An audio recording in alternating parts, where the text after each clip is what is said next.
அஸ்ஸலாமு அலைக்கும் ஆல். நான் இன்னைக்கு வீட்டிலேயே தயிர் போட்டு எப்படி லஸ்ஸி செய்கிறதுன்னு சொல்லப் போகிறேன். அதுக்கு நான் 1/2 லிட்டர் ஆவின் ப்ளூ பாலில் முதல்ல நல்லா காய்ச்சிட்டு அப்புறமா வெது வெதுப்பாக ஆன பிறகு இந்த பவுலில் ஊற்றிருக்கேன்.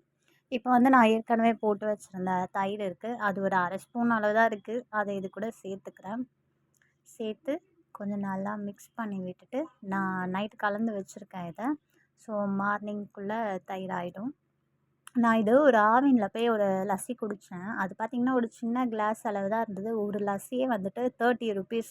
இது நான் ப்ளூ பாலில் தான் போட்டிருக்கேன். ப்ளூ பாலில் நீங்கள் தயிர் வருமான்னு நினைக்கலாம். ஆனால் நான் அதை தான் யூஸ் பண்ணுறேன். அதாவது ஃபுல் க்ரீம் பால் தான் போடணும் அப்படின்லாம் கிடையாது. இது பாருங்கள், ப்ளூ பால்லேயே எவ்வளோ சூப்பராக கெட்டியாக டேஸ்ட்டும் ரொம்ப நல்லாயிருக்கும்.